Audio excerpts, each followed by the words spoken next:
drive your business on purpose alone, you're guaranteed to succeed. And if you add in value to your relationships with your customers, I mean, it's more than guaranteed. I mean, I love what you just said. Yeah. No, it makes a big difference. Many times when I worked with, contractors and they describe what they do, they go by, I build kitchen, I do cabinets and I do that and I put the countertop and I paint it and this is what I do. And I'm like, no, that's not what you do. What you do is you help people achieve their dreams. You are helping them create that space for the family. Think about the kitchen that you're building. Is the homeowner, the wife or the husband probably been dreaming on building the kitchen of their dream for the past 5 years? You're helping them elevate their life.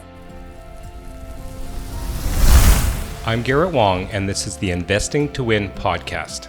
How do you define success, and what does winning look like for you? Idan, welcome to my podcast. Thank you. Happy to be here with you. Absolutely.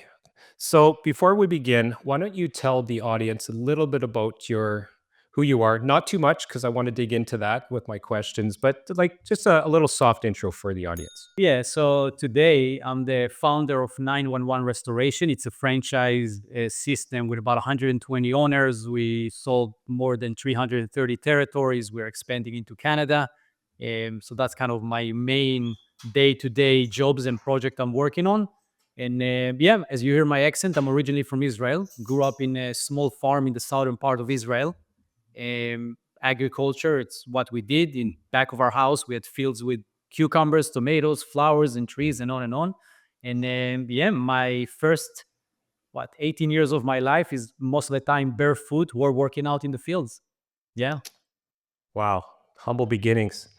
Why don't you tell me a little? I love origin stories, as we were saying in the green room before the show started.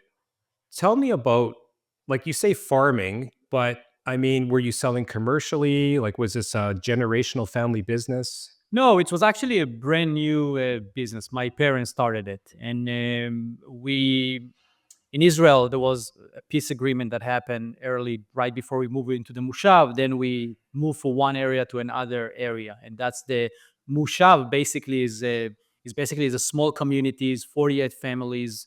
And everybody have about 5 acres in the back of their house. And we grew vegetables and flowers, and we used to send it to sell the vegetables and fruits to the local market in our area. But we also, some of it, when we got into the flowers and on, we used to send it to Europe. So it was both. Okay.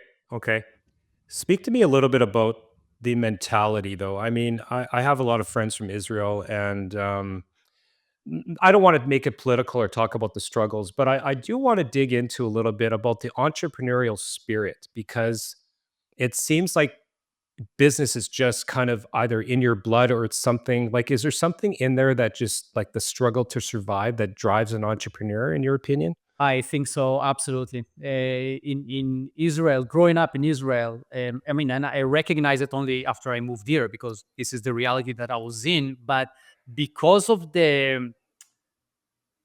not just the struggle, because of the reality that we are in, it's always a sense of we need to reinvent what's going on. We need to find another way to make things happen, right? Overall, it's a smaller country. I mean, it's been grown for the past 20 years, but when I left, there's about 6.5 million people.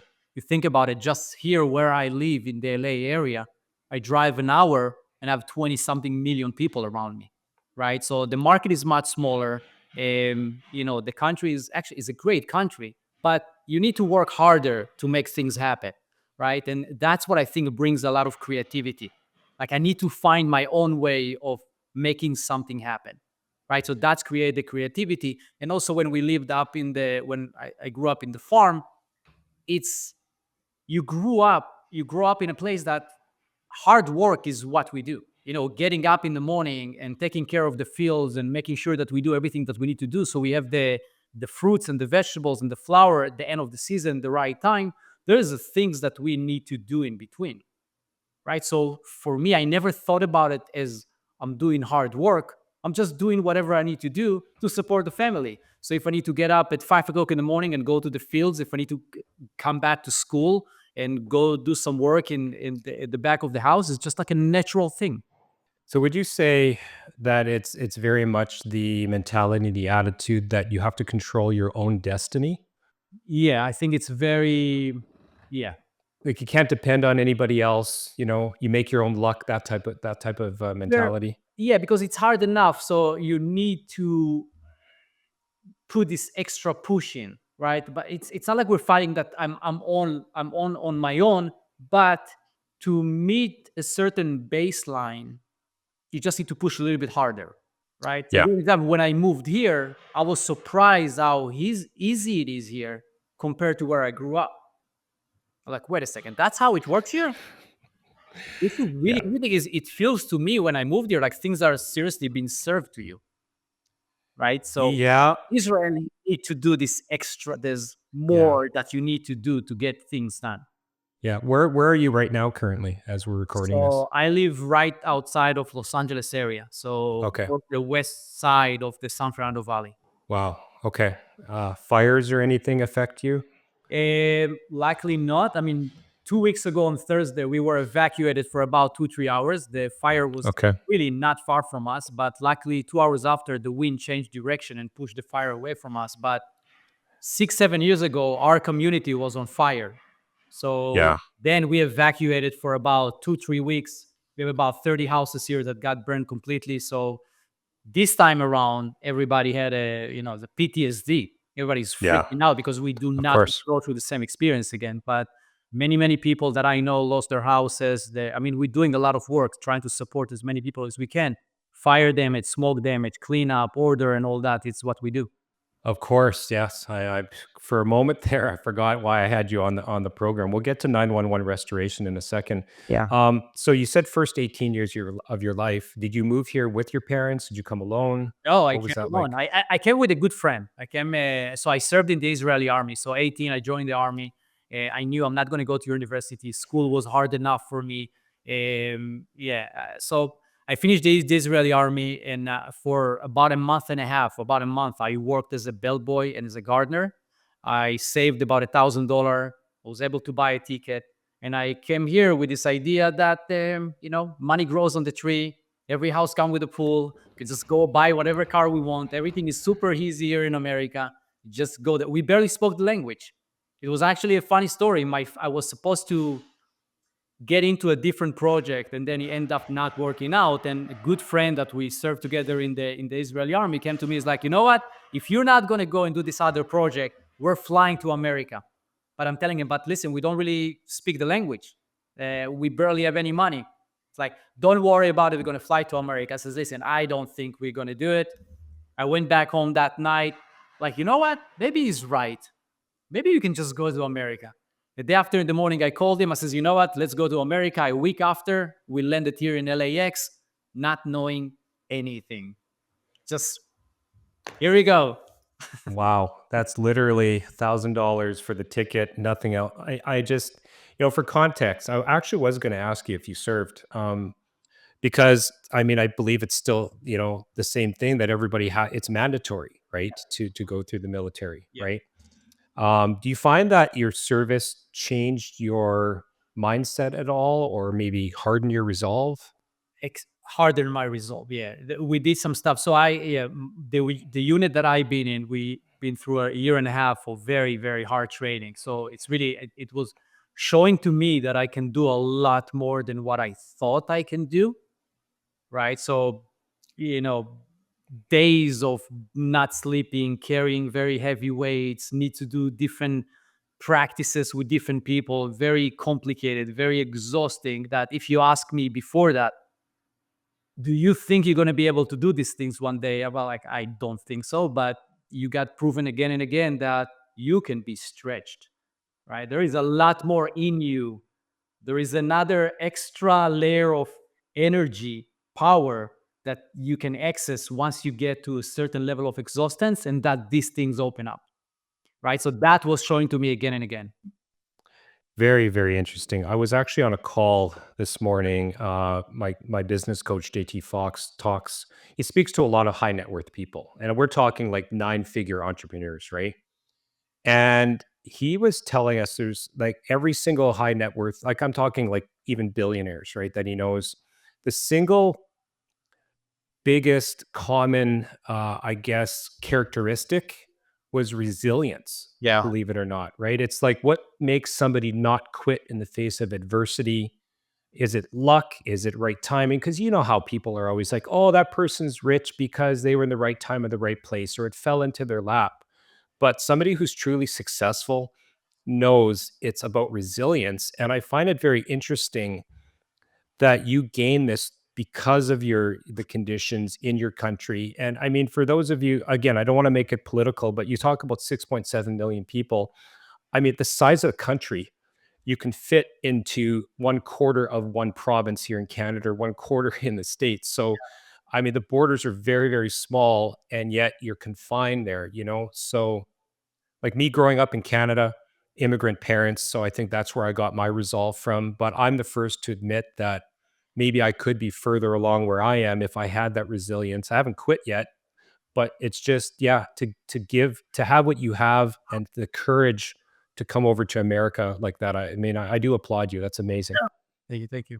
Yeah, no, I'm speaking. I mean, when I get to speak with entrepreneurs, especially the one that just kills me, that they're working on the planet, they will spend 2, 3 years to really try to master their plan and understand, and they're trying to really figure out exactly how things will work out, and they're not taking action until they know exactly how things work out. And I meet with them and says, "Listen, we have no idea what will happen tomorrow."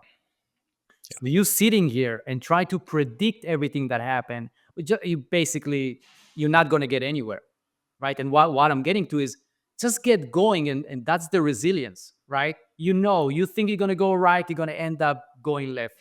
I mean, there's a huge research that showed that most of the startups, right, start in one place, believe that this is the product that they're going to build, and they end up building product that is completely different, right? So closing that gap between where you think you're going to be, where you actually ending up, it's good to have a good North Star, right? So I'm here to add a value. This is the problem I want to solve. But then in between, this is where the resilience, right? Keep I your love that. awareness, keep taking action, but understand we have no idea what's going to happen tomorrow. Really, there's a probability of what's going to happen tomorrow, but none of us knew that COVID is going to start. I mean, if you just look at the past 3 years, look how many things happened that most people they have no idea that this was going to happen, and had huge impact on our life, business wise, family wise, and many, many different layers of our experience. Yeah, no, there's two quotes that come to my mind. I think one of them is from JT, but he always says, done is better than perfect. Yeah. Right. And it's something I'm learning to adapt because I'm a left brainer, I'm a planner, and I'll have this. I was the person you're talking, maybe not 3 years, but definitely a few months of, drawing out this perfect business plan, new product. And the second quote, though, is the business that you think you're going to have today will not look the same tomorrow. Yeah. And if you're the proper entrepreneur, it's because you're listening to your customers. And nobody can predict what your customers are going to say, react, how they're going to like it, love it, the price they're going to pay. So sometimes you just have to get it out there and kind of go with the flow, as long as you're doing it obviously responsibly. So yeah, no, I totally agree with you on Yeah, that. yeah, yeah. It needs to be a good combination of having healthy logic, right? So we understand what's the steps that we want to take, but there is the emotional part of really what drives me, what's the North Star, and then making sure that you work with both of them, right? I Yeah. see people that are only on the emotional side, and they're just, yeah, I want to go, I want to do it, and just like chicken with no head, just running around all day long. They're not really doing progress. They just a lot of energy, but not direction. And there's a lot of people that just the logic side, but then they don't have the drive to go through. So when I Yeah. see the combination of both of them, right, with a very clear North Star, that's where you start seeing magic happens. Yeah. No, for sure. So you're in LA. At what point, like, what was your first job? You said that you were a bellboy. Was that right? Yeah, bellboy and a gardener, that was in Israel. That was Oh, before. that's in Israel. Okay, before. So that's to save $1,000. Yeah, Okay. yeah, yeah, yeah. So I So, yeah, go ahead. yeah, you're in LA. Obviously, that's what I think most people who are newcomers, they're just like they see it on TV. I'm going to LA, but you're not like I'm going to be an actor. So, what was your first thought? Oh, so my well, same idea. We'll figure it out. We knew that there's a community of Israelis here, and so we landed. We somehow got to Santa Monica. From Santa Monica, we came here to the valley. It was a whole story. It took us about 6 hours to drive from Santa Monica to the valley. It's half an hour drive. We just Yeah. got lost. We didn't know how to read the signs. It was honestly, it was amazing time. It was a difficult time, but it was amazing time when I'm, going through it in my head. Yeah, so somebody was nice enough to give us a job as a carpet cleaner, right? So we met him, we got introduced to somebody, and we talked to him for about half an hour. It's like, okay, you guys look like you're two serious guys. I'll give you an opportunity as carpet cleaner. We went through a training of 2 days. Um, we end up buying this Volvo 1978 two doors. We come out, figure out how to plug the carpet cleaning machine in the back seat. Um, and here we go. They gave us the first few leads, and we just drove there. And we just figured it out. We walked into the first job. We have a few words that we know about carpet cleaning. We don't really speak the language, so we're using sign language in a way. We're trying to put big words in. We clean the carpet, Kind and of doing this type of thing. And spot not good, mean yeah. clean, stuff like that. Yeah, so that's how we got into the carpet cleaning. But one of the beautiful things that happened, so first of all, we had the mindset of, listen, we I don't have anything else to fall back on, right? So family wise, we went through some hardships, some ups and downs. My parents lost everything. We need to leave the Mushav area, so it was a disaster. So I have nothing to fall back on, right? So I'm like, okay, I have to make it happen. Otherwise, what is it that I'm going to do? So this is what I'm going to do, and I'm going to find a way to make it happen. So it was five guys in one bedroom apartment. In the first few months, we had nothing. So we basically on the carpet, right, with some towels on us. So 5 o'clock in the morning, we are up and we're driving to the city. As soon as the carpet cleaning office open, who is available to take the first job? We're available, right? So we were very available and we just went everywhere. For us, it's like, let's try to get as many jobs as we can. That's how we're going to learn fast. And it's 5, 6 o'clock in the evening when everybody went back home. I don't really want to go back home. It's uncomfortable. I'm sitting on the carpet. You know what? I'm going to wait here. Maybe somebody is going to call at 8 o'clock in the evening that want to get his carpet cleaning done. So we just waited. So a few months in, everybody in the carpet cleaning office is like, okay, these two guys are always available and they will drive everywhere. So every job that comes in will go to them. So we start really building our reputation within the carpet cleaning company, and we start doing a lot more work. So we figure out we understand the culture. We figure out how to get from one place to another place. We become a lot more efficient. We increase our vocabulary. 8 months in, now we're doing very well with the carpet cleaning, right? So that's kind of was our journey in here. So, if I understand the business model of this carpet cleaning company, you guys are basically subcontractors and they give jobs to whomever's available. You're not actually employees of it. Like, Yeah. what you basically earn whatever you do. Yes. So they will send out, $100 to clean 3 rooms, basic cleaning, and we go there. And if the carpet is very dirty, we can take the price from 100 to 200 to 300 based on how much work we can get. Right. So there's the sales part. There is showing up. There is doing the good job and working with people. But yes, as subs, right. And through the carpet cleaning, this is how we discovered the restoration side of the business. Okay. What do you got going on back there? I hear some construction and Hear it in the background. Yeah, I'm sorry. They're supposed to stop. Yeah, we're doing we're moving a few walls. Yeah, so yeah, that's okay. Show there. must go on. This is real life, people. This is what we do. Um, okay, no, it's not. It's fine. I can hear you. Okay, I'm just like, okay. I heard some banging. Now I hear a saw. So what happened after the carpet cleaning? That like, is there a gap there? Like, how did you start to move into Well, restoration? yeah, so one of the like 8, 9 months in, we got a call for a flooded house. Now we didn't know anything about the restoration, just carpet cleaning. We got there. There's a lot of areas that we need to extract the water in, a lot of work to do with the ninja. We need to a lot of buckets out and all that. So we charged $600. So for us, it was a lot of money. Now this is a great day for us. That night we went out, we celebrating by eating Chinese food. Right, that's how big it was for us. But at the same time, I'm standing there and I'm seeing, okay, I'm standing there with a homeowner and he's stressed. He's really going through an emotional disaster. And I'm seeing this other company walking in as we're about to done extracting the water, and they're bringing blowers and humidifiers and pulling the carpet and cutting the walls, creating this big mess. And I'm like, okay, what about this project? I don't know anything about the restoration side of it, so I want to learn more. And also, are they seeing that the homeowner is going through a really emotional disaster? Why nobody's paying attention to the homeowner? Right. So that was my first experience. And then a month after, we got a second call and a third call. And every time I see exactly the same behavior. And at one point, I said, like, okay, how much are these guys charging? And I understand that their bill is going to be about $15,000. So I'm like, okay, I'm already here. My $600 is great. I'm very thankful. But how do I get a piece of the $15,000? Because I'm already here. They already called me to do some of the work. You're first in the door. Exactly. And the second part was, if I'm going to do this type of business, I'm going to pay attention to the homeowner because I'm recognizing that he's going through an emotional disaster. This is no joke. Because for him, what's going to happen to his house? How he's going to pay for it? He needs to take care of his family. This is his biggest assets to most people. So every extra dollar we made, we start buying our own equipment. So a few months after, we have now 20 blowers, we have dehumidifiers, we have a better extraction machine. We invested in a van. Everything that we had, we invested back in our business. Eh, a few months after, I did the whole project. So I got to the flooded house and I'm like, okay, now I know how to do everything. So we took care of the homeowner and we took care of that. And I saw that the response in the interaction is very different than what I saw with the other companies.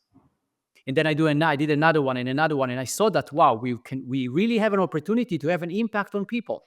I can really help them see the positive in the negative. Right? Because I'm bringing an attitude of service, an attitude of seeing who is the person in front of me. And I see it working again and again and again. I says, you know what? I want to go fully into the restoration business, but I want to come in and creating that unique customer experience. For me, when I walk into a house, I'm seeing the person in front of me first. Secondary is the property. That's what I'm going to do. So I did it a few times, and then something really meaningful for me happened. One of the weekend, I'm getting a call, flooded house, not that far from where I live right now. I'm getting to the house, it was over the weekend, and I'm standing in front of the door, and I'm hearing screaming inside. The husband is screaming, the wife, and they're all stressed. I'm like, okay, I need to walk in there, and I need to bring that space of calmness into the house. So I walk in, start talking to them, paying attention, kind of really listening to them.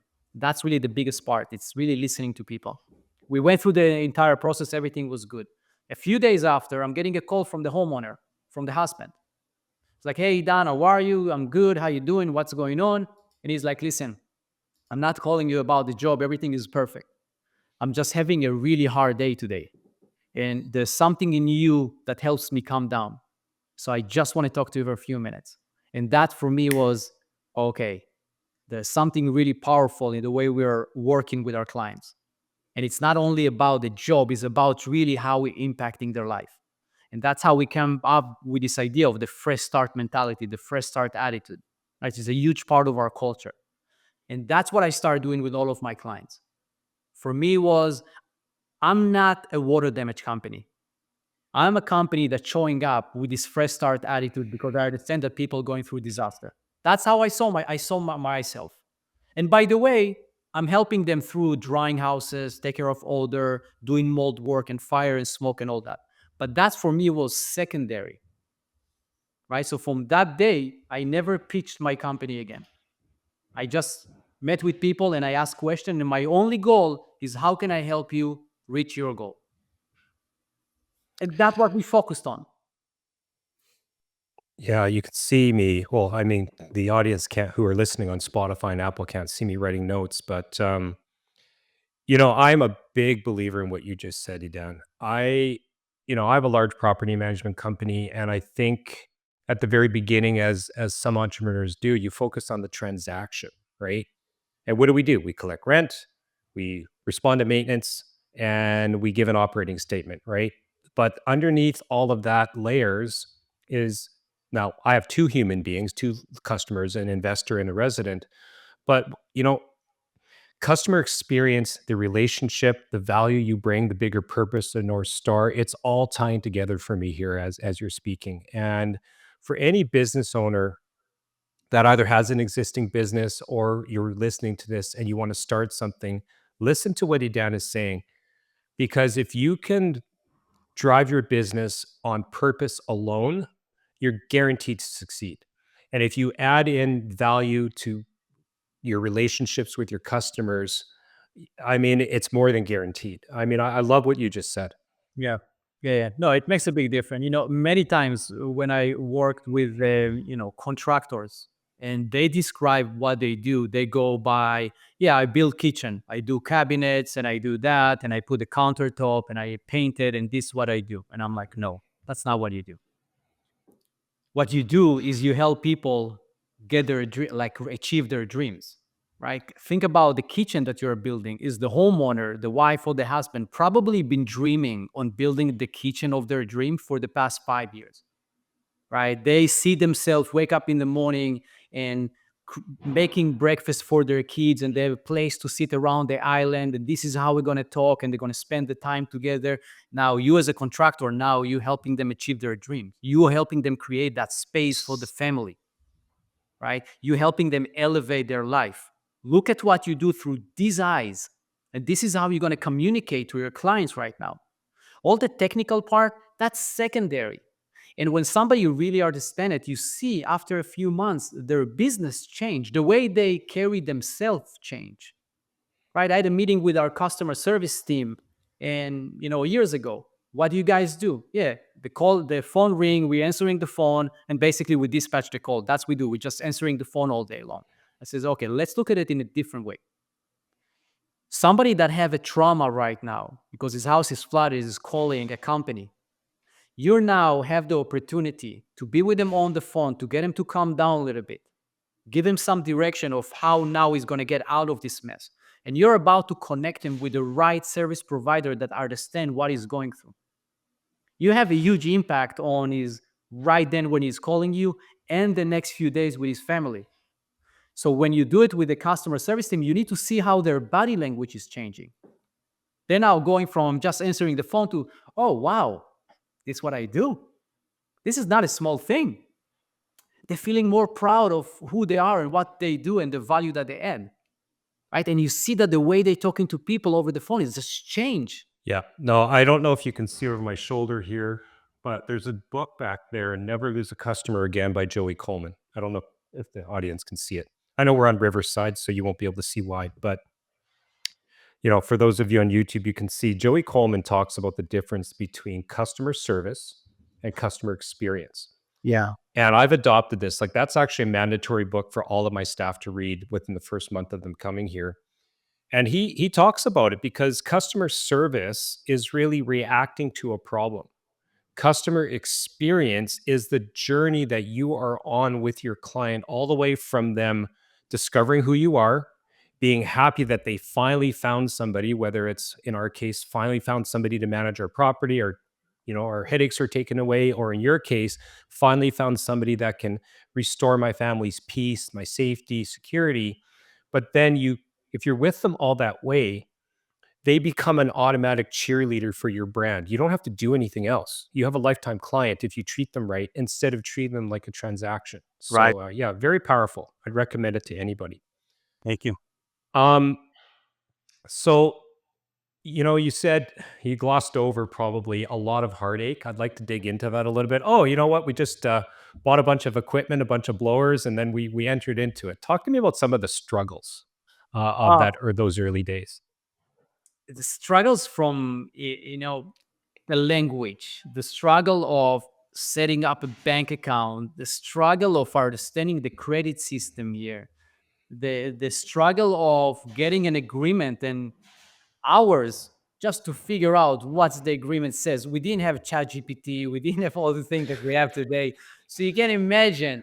I remember one day, even when we went, I think, to the post office, because we need to mail something for the business or something, and something, a document that usually any person will fill in 1 minute. I remember I was sitting there for half an hour and try to figure this thing out. And where do we fill out our name? Where is our part? Where is their part? Trying to communicate. So very small thing that today, I mean, it's just part of just You how we take it for granted. was Yeah. just, was exhausting. It took a lot of time. I remember even, you remember then we used the Thomas guides. You know the Thomas guides, the Yeah, map, yeah. right? So you buy the book, right? So, You're showing our age. right. So that's I mean, that's a simple struggle, but it was hours that we wasted time. So we had an address that it was on Orange County. We didn't really know the difference between LA County to Orange County. We had a Thomas guide. We bought one in the gas station, and the Thomas guide for LA County just end at the border of LA County. So we bought it, and we're looking for the Orange County address. And every time that we try to get it's the book ends. We spend hours trying to argue with the guy in a gas station. You sold us the wrong book. You're missing pages. What's going on there? The client is calling us, yelling at us because we are late. We, so all that part of just trying to figure things out, right? So that's by itself, it's amazing experiences, but it's difficult. Yep. Simple things that yeah, it was difficult, but we were very determined in, one of the things that we was very mindful of, that we're going to keep the cost of our living as low as possible, and then every extra dollar that we made, we'll invest it back in the business. Yeah. And we were able to keep that behavior, that mindset for long enough, right? So even if we saw some level of success, we kept, one bedroom, five guys, not spending anything on anything extra, really keeping the cost of our living very, very low, and just keep investing back in the business. That's Right. something that really gave us a good jump forward. Yeah. No, that's a very good lesson for entrepreneurs. I think, ego gets in the way a lot of the times as an entrepreneur. And that's why they say that I think it's only 3% of all businesses. I'm going to give you two stats that I know of, and hopefully they're accurate. Nobody can leave me comments saying that I'm wrong, but 3% of all businesses make it over $1 million. Yeah, And 67% of all businesses have no employees, which means it's just a single person. yeah. Okay.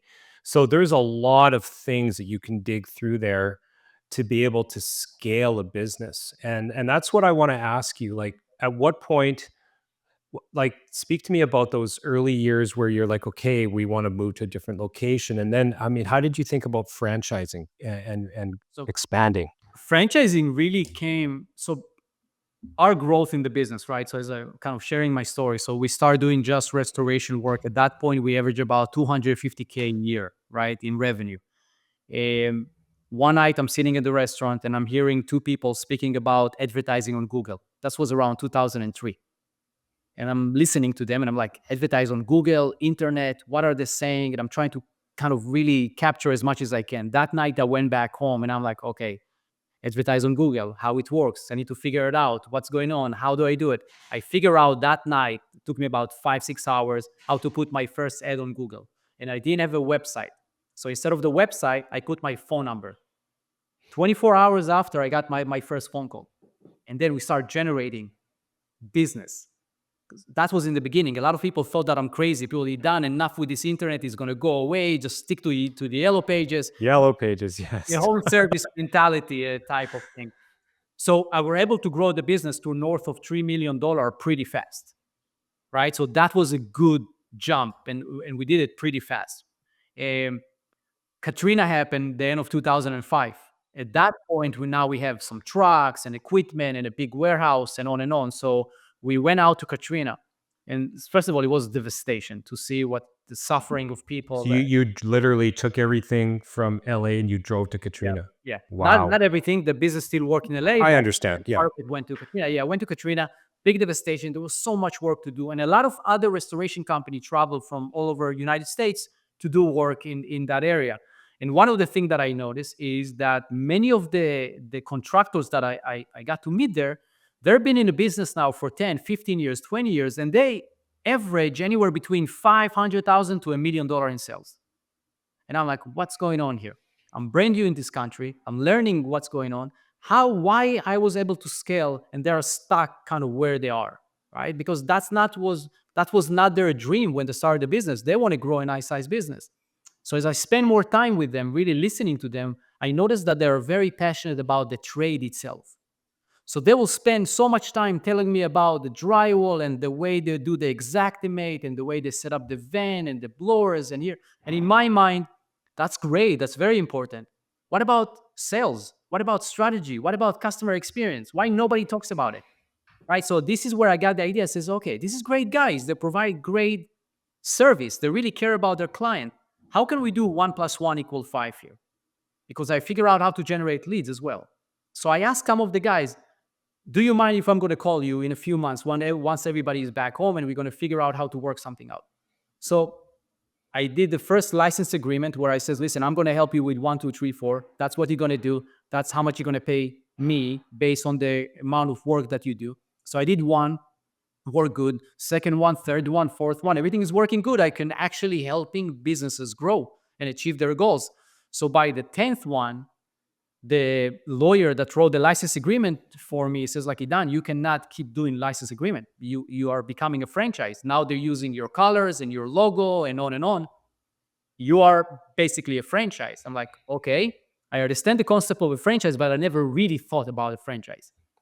So said, okay, listen, it's working. I see that I can add value and help people achieve their goals.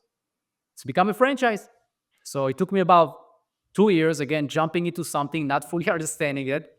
FDD, franchise agreement, on and on. And that's really how it became a franchise. So it's not like I had the big dream of, I want to become a franchise. My focus always is, can I add value? If we work together, can we create something better?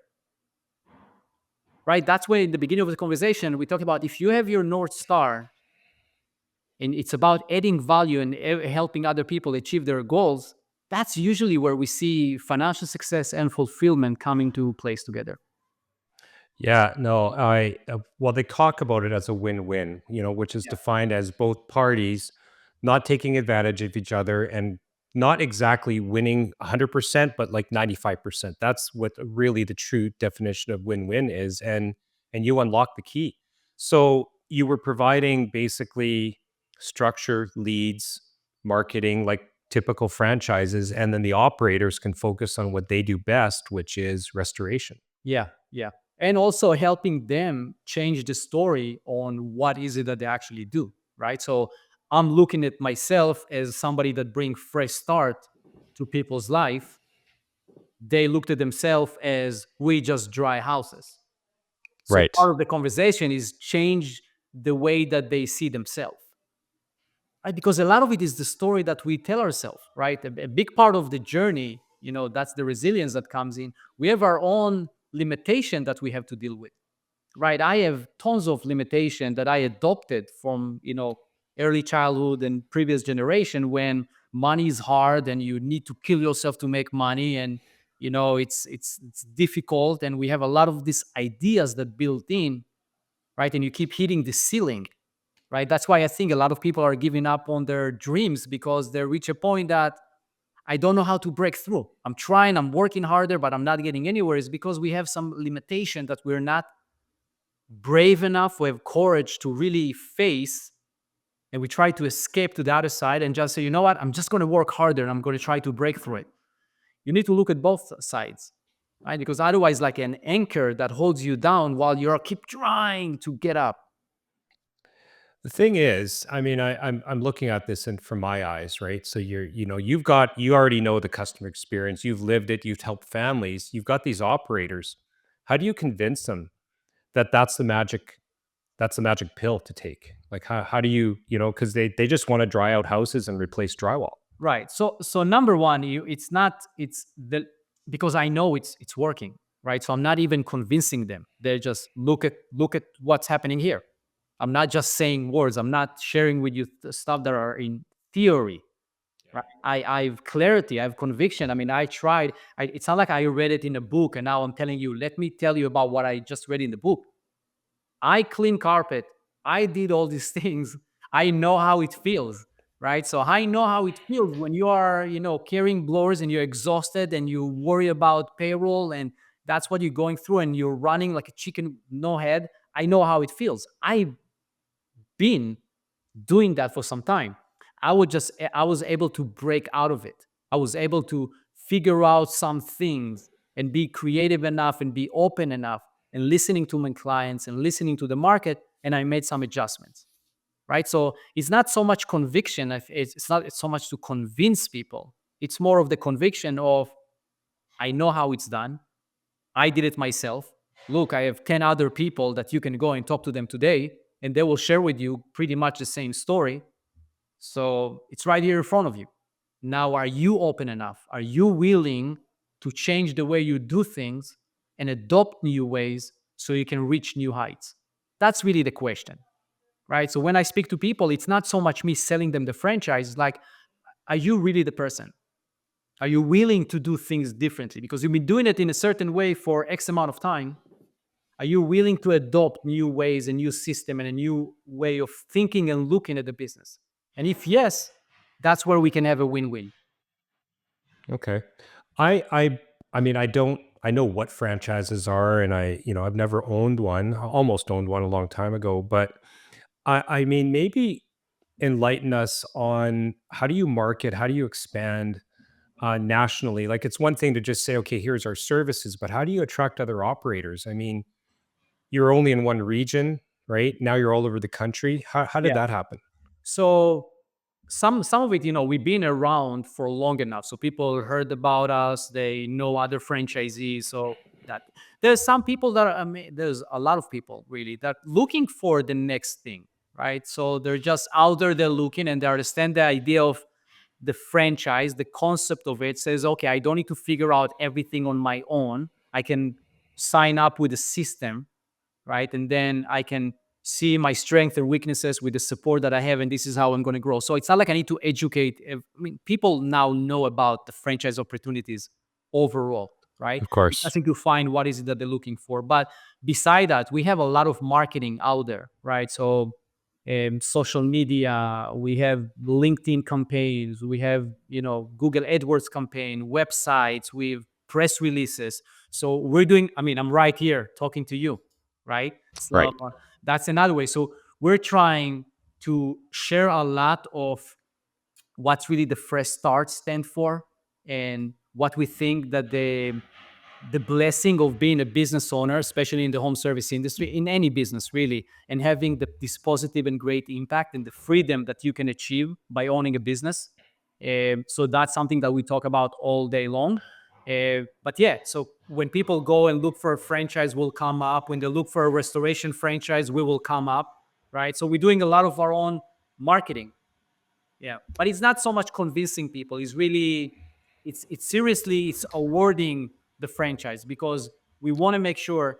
One of the things that is unique about us, we give an exclusive territory. So once you buy into the business, this territory is yours. Smart. Yeah, Smart. we're not doing something that we're bringing 20 franchisees into one area. Everybody have a license to work in the area, and then they compete with each other. I don't believe in it because it's going to hurt the customer service, the customer experience. For me, that's the center of everything, right? So we give unique, exclusive territories. So I want to make sure that I'm bringing in the right guy, because if he's not the right guy, now I'm stuck with him, right? So that's why Yeah. I'm keep saying the win-win is very, very important here. Yeah. No, awarding the franchise. I love that. Application process. It's like their privilege to be working with you, not the other way around. So you said something that made me laugh a little bit. Google, this thing called Google 2003. Same experience again, right? I mean, we're talking, the map books, and then now we can just look on our phones. Siri, take me to whatever. I remember the early days of Google, and I decided to have a website. And property management back then was kind of done word of mouth in the back offices of realtor offices, if you recall. And so I had the search terms property management Winnipeg, and didn't do very well until I found somebody with SEO and changed the name of my website to say those keywords, and all of a sudden it That took was there. off, right? So I mean, that's just more of a primer to say I've always really been interested in technology, more to the point that we have so much tech that I go to tech conferences. And even though, yes, I have a large property management company, I was just saying to my team meeting this morning that we're really a technology company that happens to do property management. Yeah.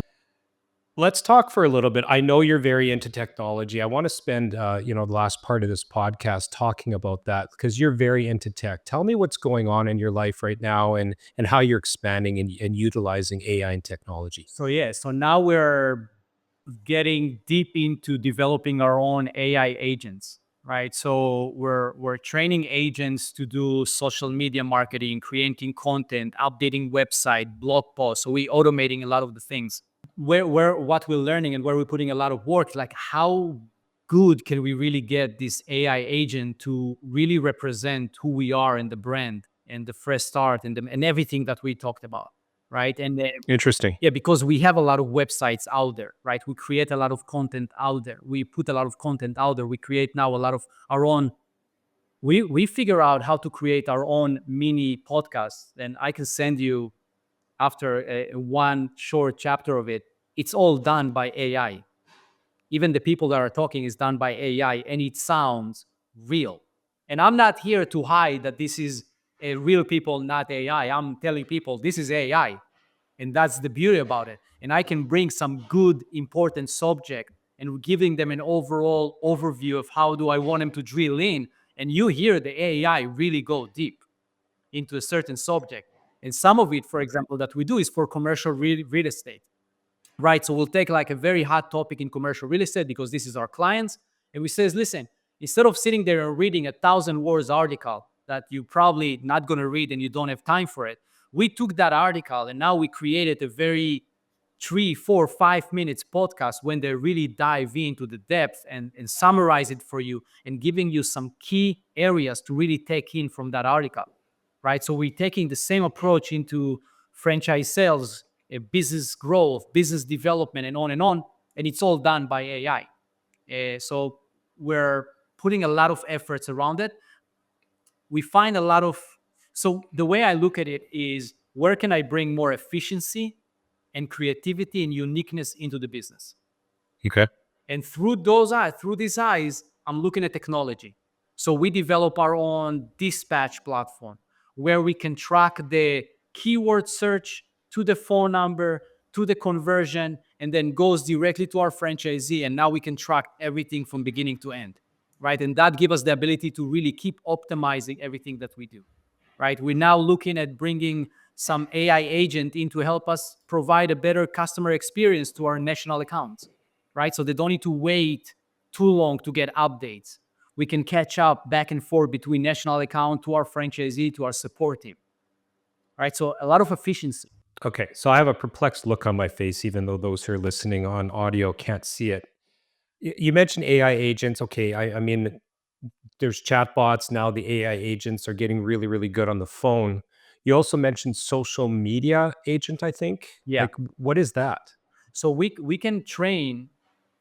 So let's you hire somebody to do the social media marketing now for your company, right? You're Hmm. hiring a person. You're training him about this is who we are, that's what's important to us, Right. this is our strategy and everything. And I want you to post on, 3 times a week, and this is the platform and everything else. So instead of a person doing it, now we're just training an AI agent to do exactly that. Okay. Still So he can perplexed look. So, create the content for us, right? Come up with a different ad. So let's say I'm meeting okay. now. Let's say beginning of the month. I will meet with my marketing team and we'll come up with Yeah. creative idea. That will be the kind of the messages for the next 60 days. That's Sure. the areas we want based on weather, based on our customer, based on where we want to go as a company and the growth that we want to see, right? So we have all the strategy, we have all the creativity. Now we feed everything into the AI agent and we work with them and tell them, okay, this is how long, this is how often we want you to post. This is where we want you to post. This is the overall images that we want you to create.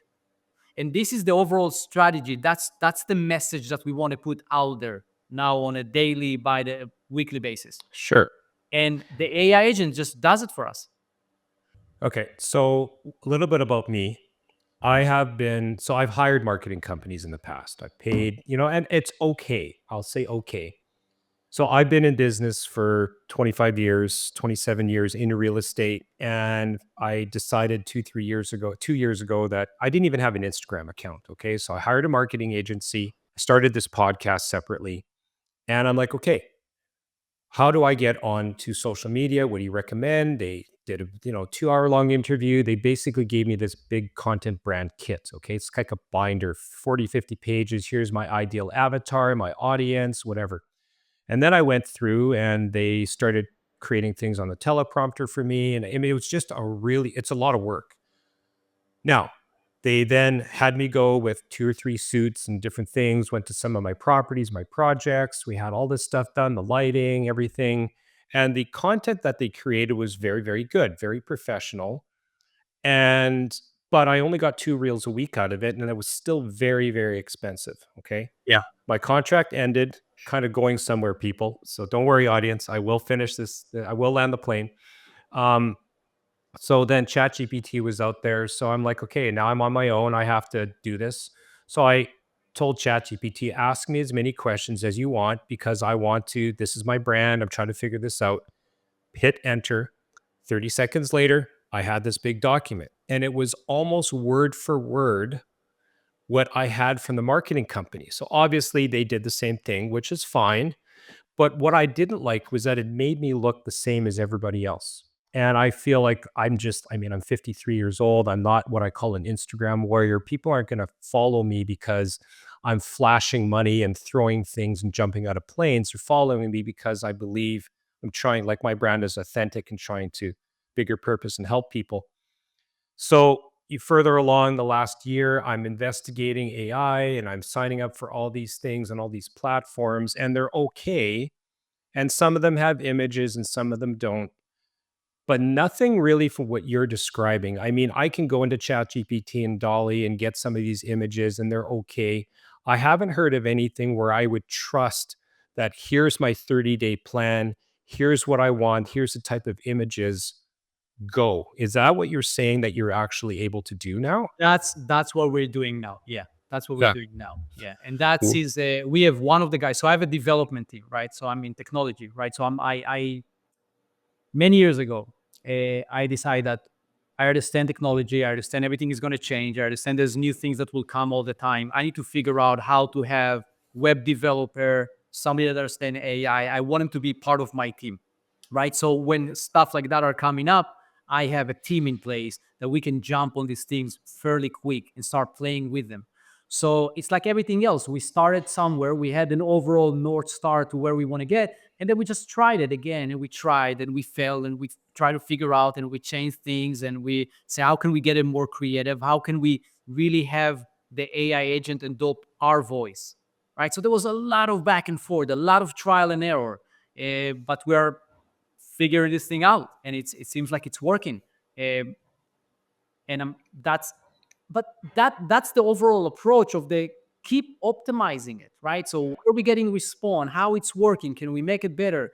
And I'm spend few hours every week trying to research what the new things are coming up, what other companies are offering out there, right? So I'll speak with companies to see what is their vision around AI and AI agent and machine learning and databases and stuff like that.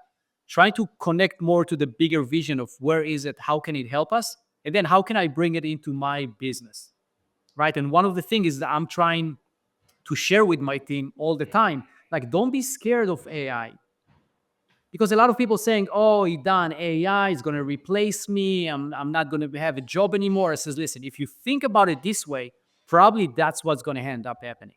AI will replace you.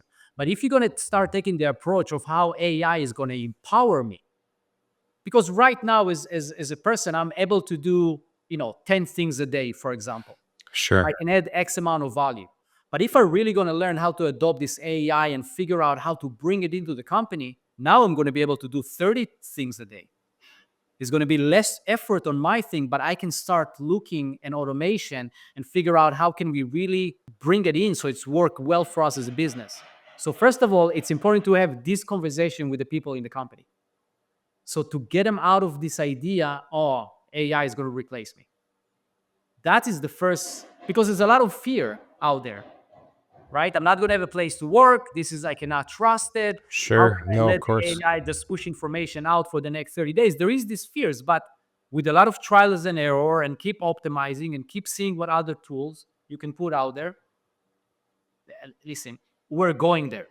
If we want it or not, Oh, it's going yeah. to happen, You right? have no choice. You The have no question is, choice. we're riding the wave or we're getting Pushed. drowning. Exactly. Yeah. Yeah.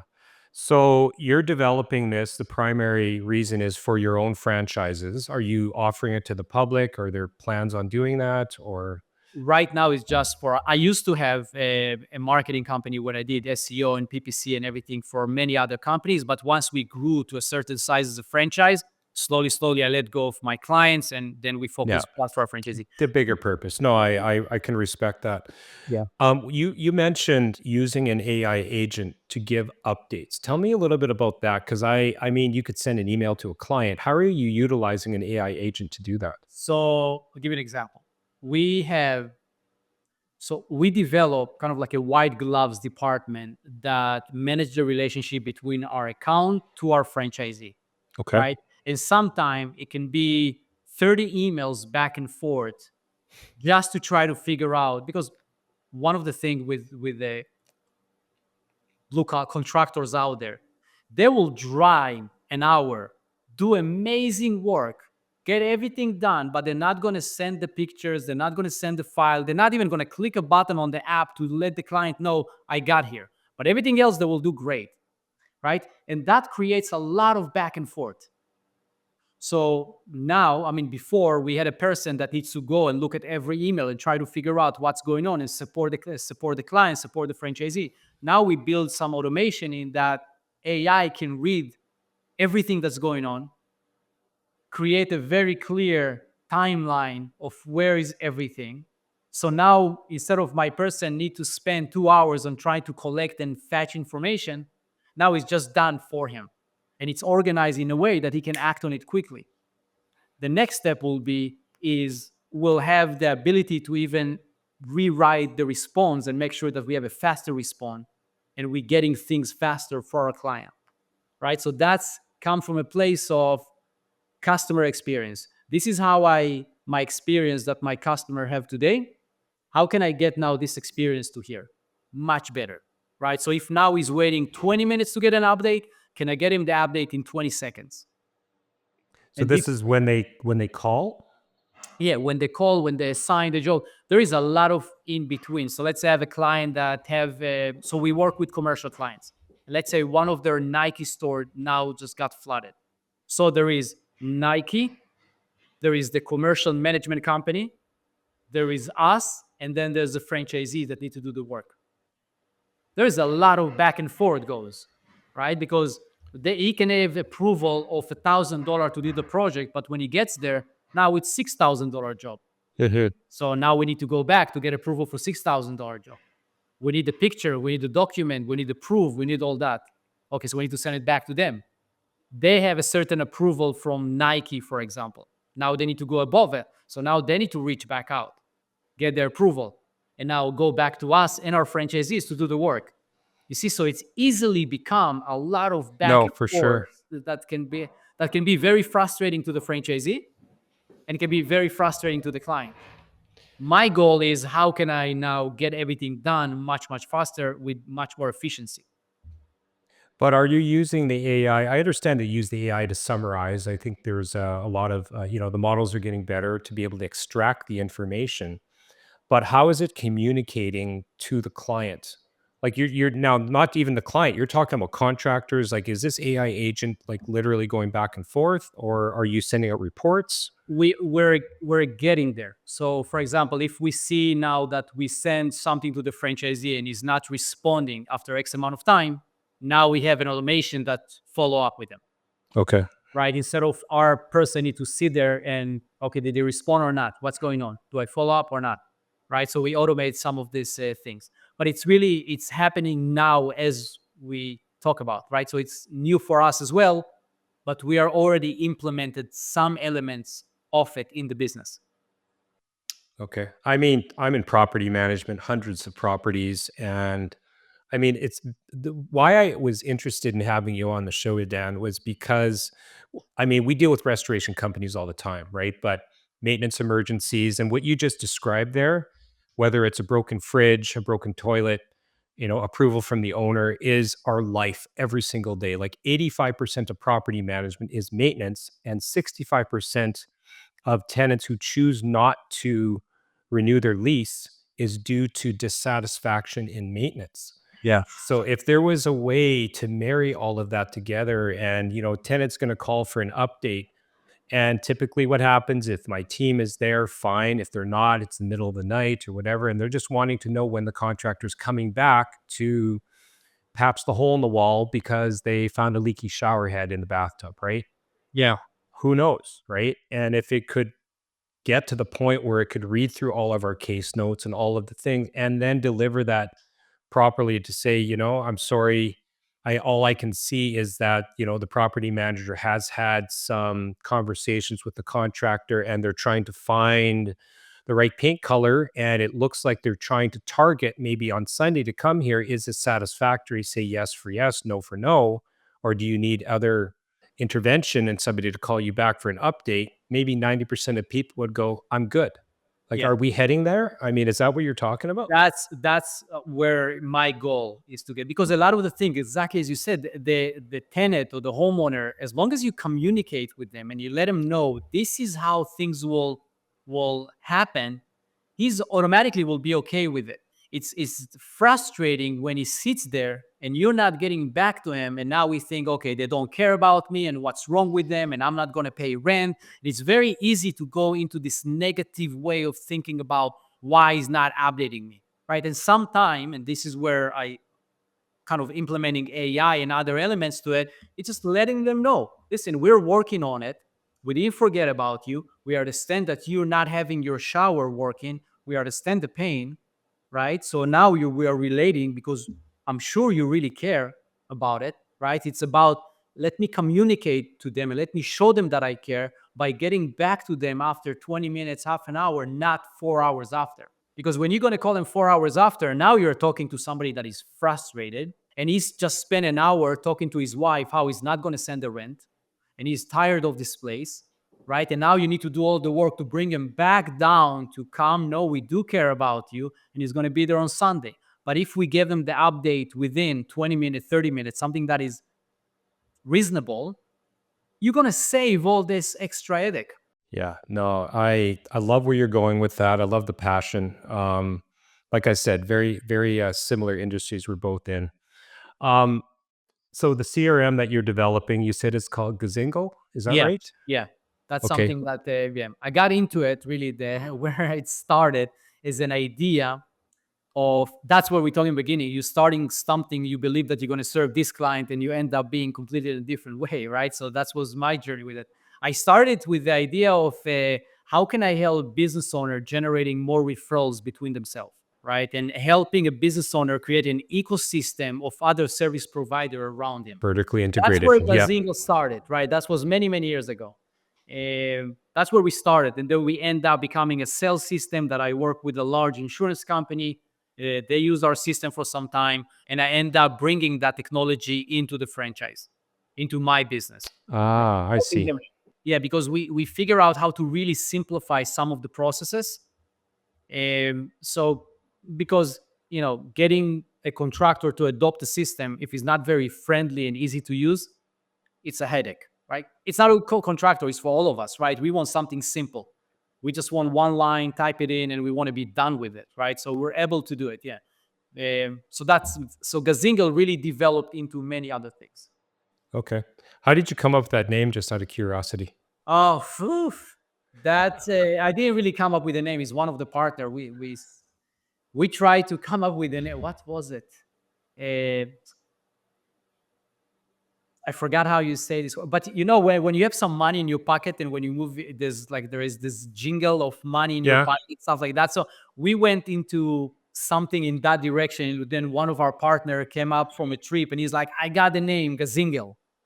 Okay. Gazingling is the name." Yeah, Yeah. that's No, I yeah. thought it was going to be some room with lots of alcohol involved and something like that. But no, I love origin stories, as I said. Um, no, I've really enjoyed our time. And one thing that I and my audience knows is that I ask every single guest on the podcast is the same question. And I'm really interested to see what you have to say. So, this is the Investing to Win podcast. How do you define success? But what does winning look like for you? Ooh. Success for me, it's really having the sense of peace and fulfillment while you can really create what you want to create. But first, have the sense of peace and fulfillment just because of who you are. That's a huge part of my journey. So reaching that space, basically flipping things around, right? We grew up believing that once I'm going to achieve a certain things, then I'm going to feel a certain way. Then I'm going to find my peace. I'm going to Right. find my fulfillment. I learned that first you find your peace and fulfillment, and then you go out there and you create what you want to create, but you're creating it from a place of creativity and not from a place of chasing that hopefully one day I'm going to have something that's how I'm going to feel. So for me, that's success. When I see somebody that found this thing in himself, feeling comfortable in his own skin, having this inner peace, the fulfillment, the alignment, that's for me is the big. That's what we all. You see what I have behind me, freedom, Yes.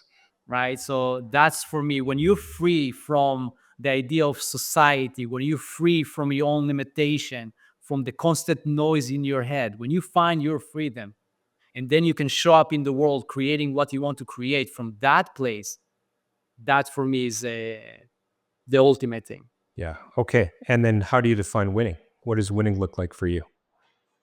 Winning is the only thing that comes to my mind is really winning when I'm thinking when I work with my team, it's be excited about what is it that we want to create, right? With that level of passion and excitement and having something that is bigger than us that we're trying to achieve. I think just that, it's a big win by itself.